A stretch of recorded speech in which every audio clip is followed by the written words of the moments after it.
Hello and welcome to our Shared Mobility 2020 webinar. My name is Jacob Gregg and I lead Liftango's Americas division in our mission to unlock all the good that comes from shared mobility. COVID-19 has impacted almost every aspect of life, and for the mobility sector, the impact has been severe.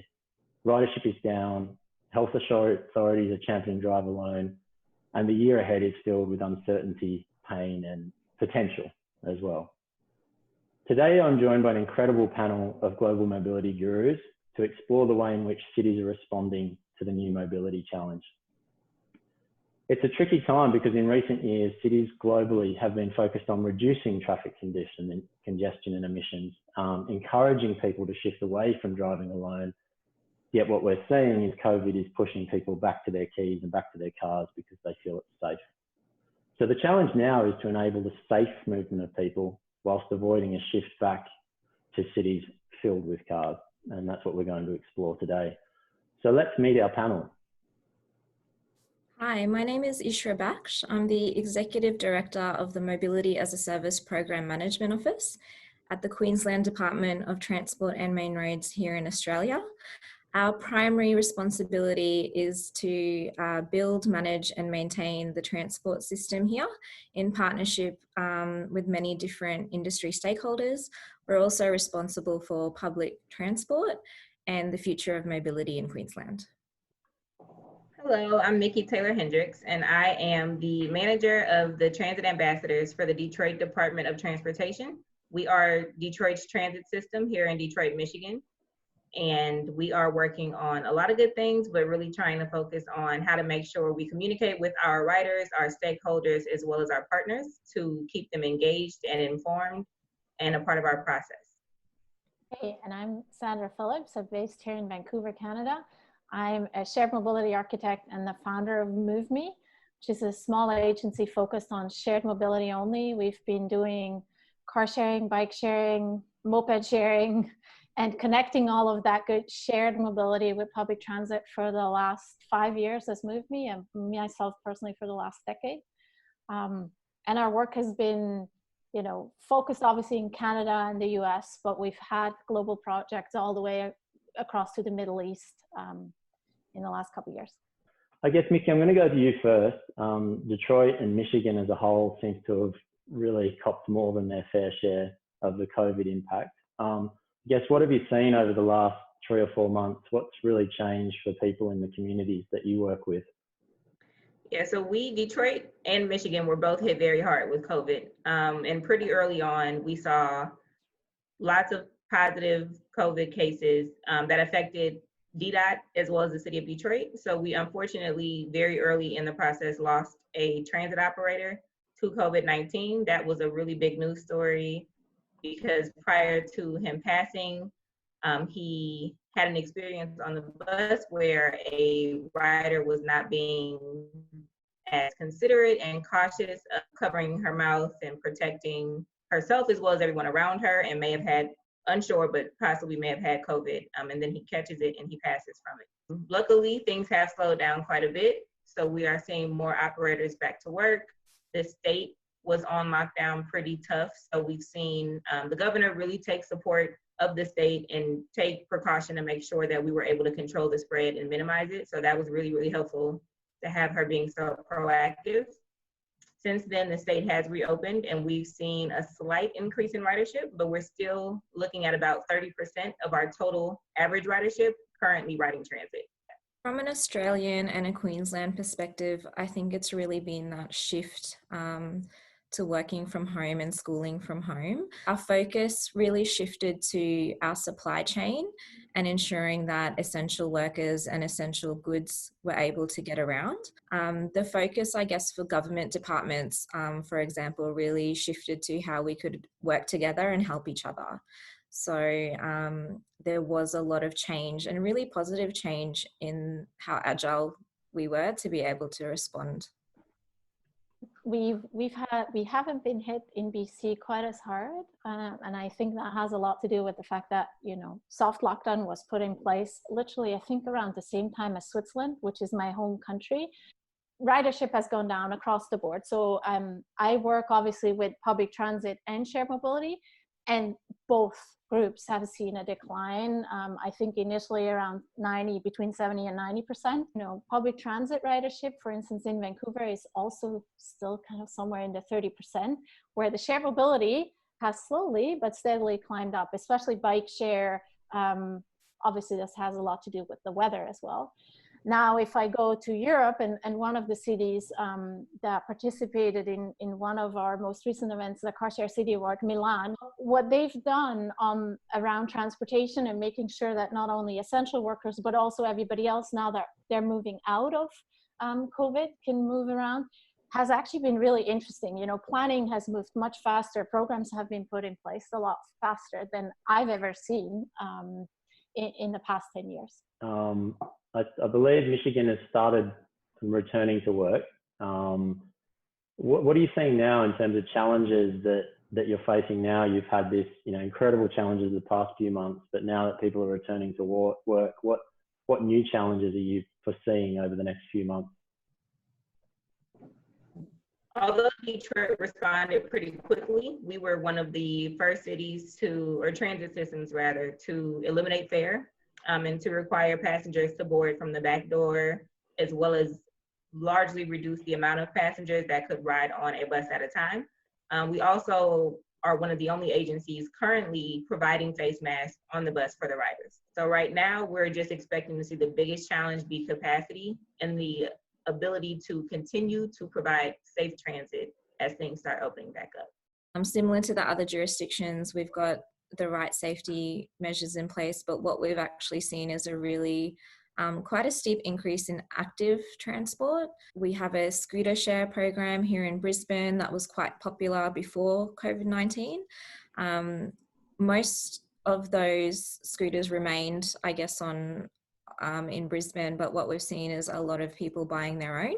From a government perspective, for us, it's about making sure that customers have accurate and timely information, and that we're, I guess, alleviating some of the concerns that they have around things like cleanliness and crowding levels on public transport. Queensland has traditionally had a car driving culture. So we will experience those customers who will prefer to be in their car. And I guess for us, it's working with the city and our industry stakeholders to help understand how we balance that on the network. So some of the things we've seen in the city are really cheap parking prices as people are encouraged to get back into town. Oh, very good. And Sandra, I guess then from your perspective, what are you seeing happening in Canada and globally in terms of the challenges of starting to return to work, which I guess there's communities at different stages? On the public transit side, you have physical distancing plus cleanliness that you have to deal with. On the shared mobility side, physical distancing becomes less of a problem, right? If I have a bike or a scooter, I'm by myself and I can be 2 meters apart from whoever I'm riding. If I'm taking a car share vehicle, I could just be myself or with the party, with my family, but I don't have to share it with somebody else. So their biggest challenge right now is figuring out how do you instill trust that the vehicles have been cleaned, because you can't touch them every time. And how do you make sure that the user takes precautions? I feel like what I'm seeing now and the conversations that are happening right now is what is actually the best practice of doing this now that we know this is not just a 2-month thing. This is probably a year-long thing. And most likely the hygienic piece will have to be baked into operations going forward. I think the other barrier that we'll see where that is going, but certain jurisdictions have started to charge a COVID fee to deal with all those additional measures, the cleaning. So far, we haven't seen it on the shared mobility side, because I think they see themselves as providing an essential service to the public, so they haven't. But I don't know if they all have to install UV lights. They may very well, there may be an additional cost to that. The big winner in this whole, in the transportation ecosystem in the current situation has been active mobility, and I would say the micro-mobility choices. And I would say Europe in particular has led the charge on that, partly because they were earlier than North America with how the crisis has hit. But I think also because the mindset maybe shifted quicker to that. So bike lanes have been installed, massive roadways have been taken out, and North America is following suit. But yeah, what are you seeing is that the city's doing to meet these challenges over the next sort of 6 to 12 months? One thing that I appreciate that we do is we look to others and we say, hey, what are you doing? And we try to, did that work? If so, okay, well, can we do it? Continuing to just try to secure as many resources to make traveling safe for the riders and again for the operators. In the last, I would say 3 to 5 years, the mobility push has been pretty big. So we've had some success with, the bike share programs have been doing very well. Scooters are really popular here.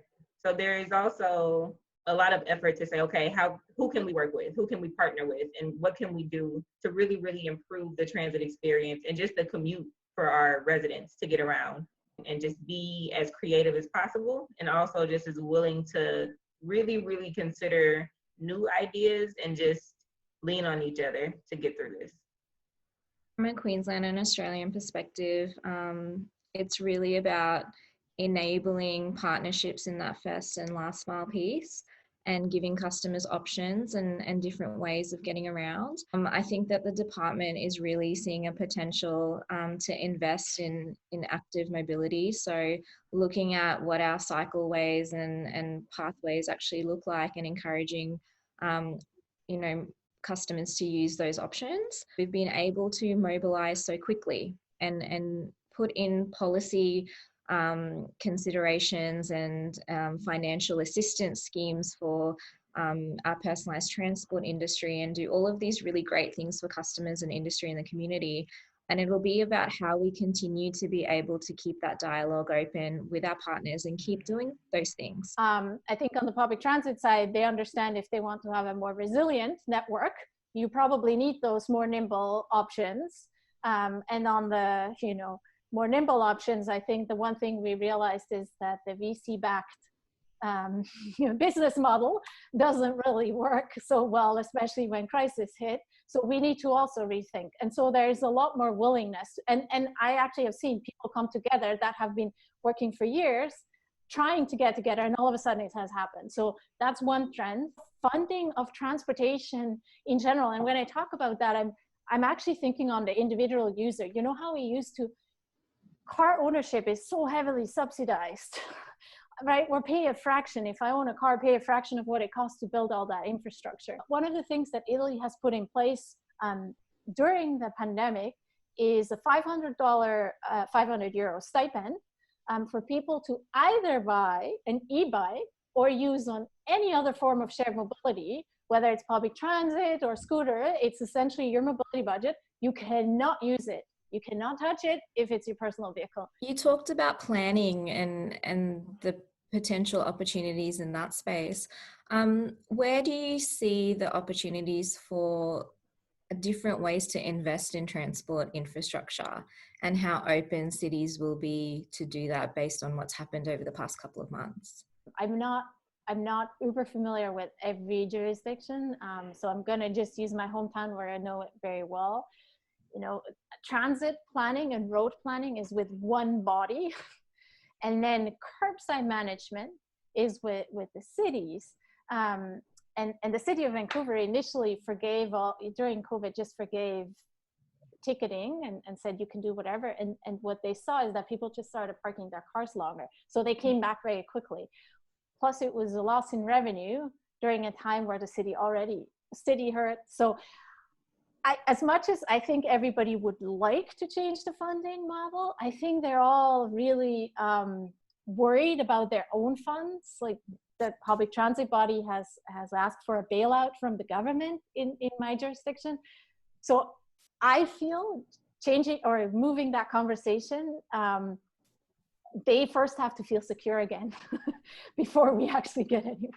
The transit system in Detroit is a city department, which is relatively unusual for American transit systems. They're usually authorities, and they're funded by either a sales tax or a property tax. And we're funded through the city's general fund budget. So that makes us work a little better, theoretically, with parking with streetscapes, with our Department of Public Works, because we're all city department. Unfortunately, we've seen a couple of the mobility options in Detroit go away during COVID. So we've seen one of the streetcars stopped running service, our monorail in the downtown area stopped running service, but the traffic in downtown had very much gone away because nobody was coming downtown to work. So, it made sense, but it really, really showed the importance of the traditional public transit system. I hope it showed the neighboring cities that choose not to fund transit and choose not to have it to say, oh, wait, we needed these essential workers. We needed them to get to work because we needed their services and they needed transit. So now we need to support transit. The automotive industry, so GM, General Motors, and Ford have been pretty large players in Detroit of new mobility. Hopefully just send us in the direction to maybe look at a more connected transit center and transit space for Detroit. And we can look at how to make all these things really come together. That way, nobody has to stop service and we can all keep going and keep providing the service. The cultural change that has been going on globally around the sort of embracing of different forms of mobility. The government is in every country so fundamental to that sticking and progressing. Yes. I'm interested, and I might start with you, Mickey, if you've seen any change in sort of government support, whether spoken or in terms of action, for new and different and varied forms of mobility. To Sandra's point, it could have happened anyway, but we maybe saw it happen a little quicker. GM had a really cool car sharing program called Maven, and it was similar to Zipcar, if you're familiar with Zipcar. And unfortunately, during COVID, they got rid of it. So I think we're seeing a city that is already wanting to be that city when it comes to new mobility and when it comes to being multimodal, really say, okay, we've already been working towards it. Now we see that it is really, really important. And hopefully if we weren't supported, from certain political people, if we weren't supported by certain communities, now let's circle back with them and say, hey, now what do you think? Because, things have changed a bit. So that's good to hear. And Sandra, anything from your perspective on that? Have you seen similar things or something different? We're working on a mass mobility as a service program, and we have a pilot up and running, and it's a very tiny pilot. And the intention was to launch phase 2. And I personally actually was very concerned when the pandemic hit that, that project just gets scrapped, right?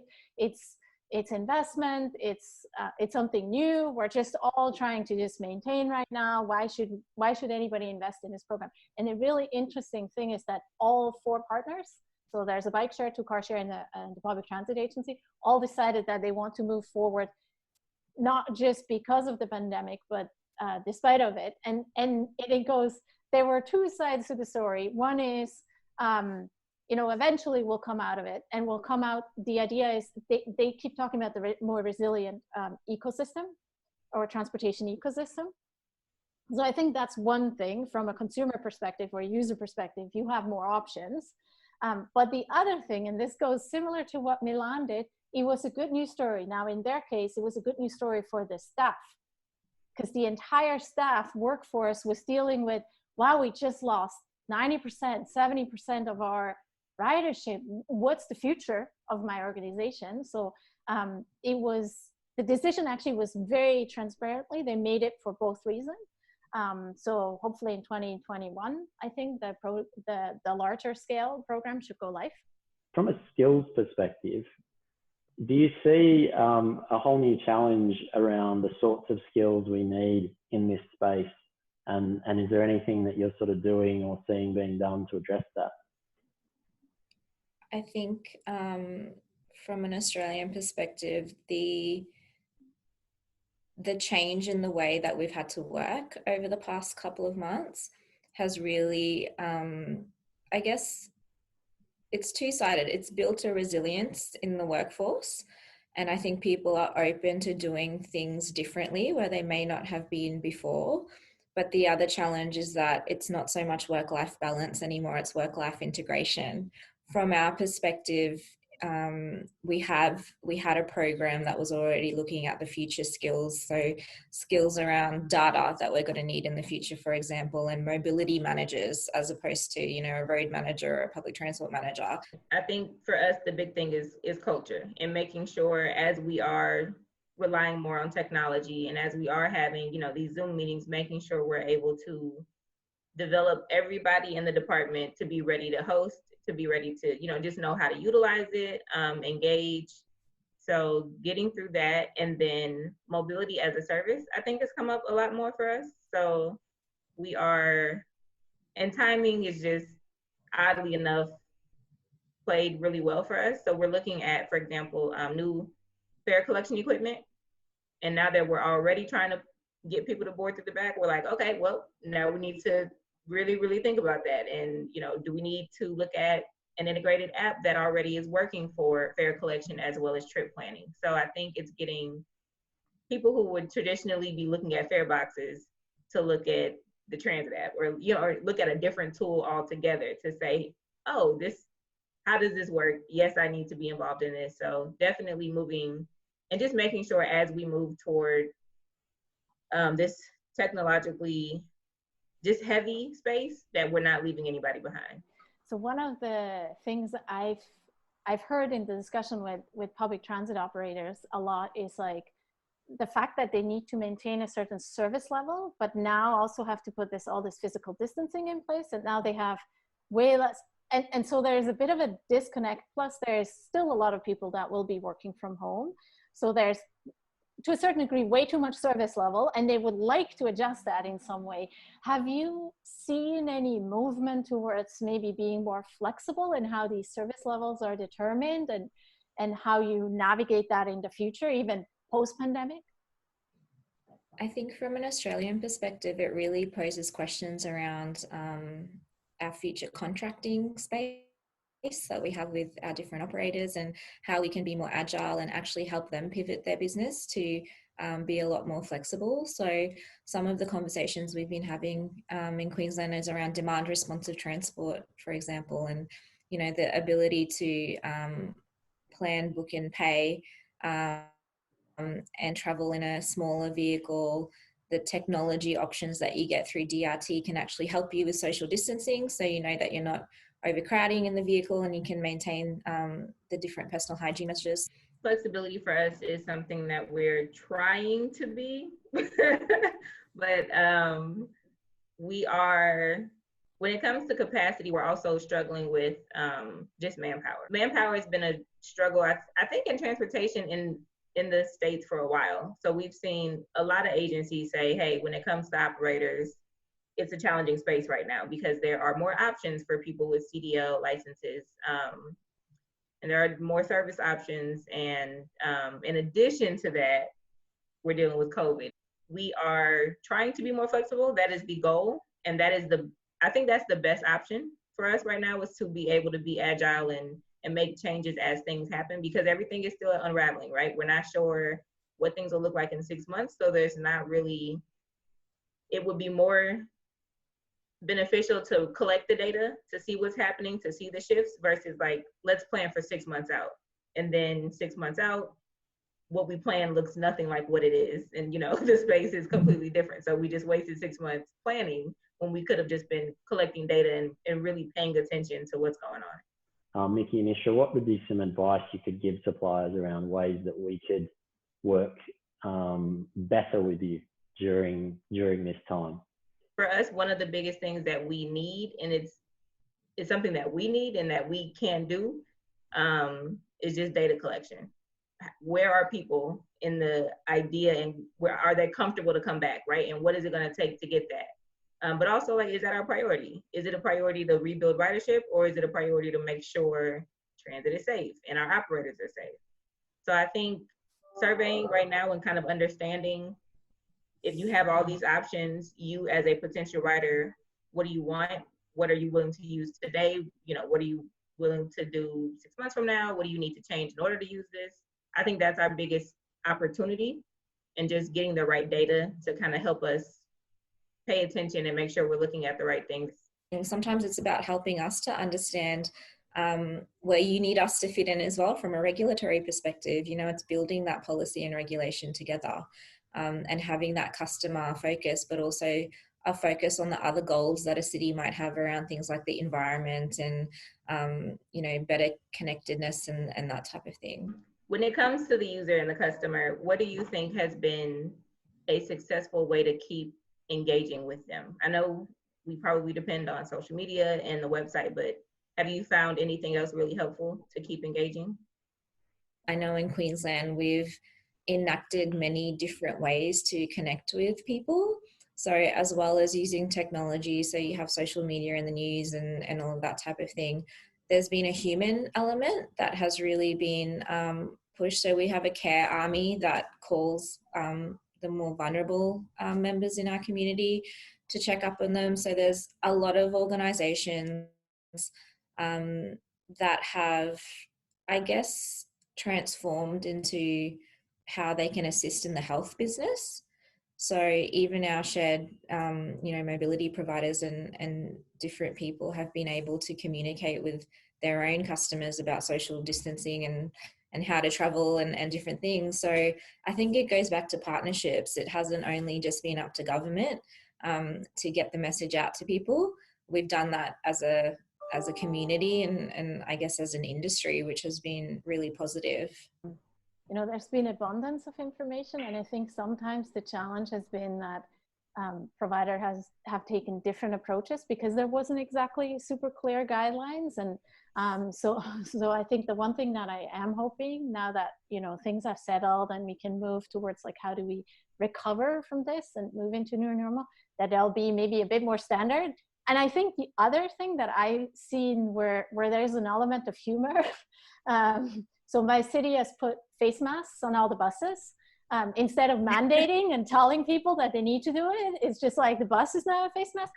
It's such a different way of communicating that than my home country or my former home country. I'm split personality now, but Switzerland, where they didn't do that. And so the people that actually wore face masks have been ostracized in public transit, seen as the sick ones, instead of seen as the ones that care.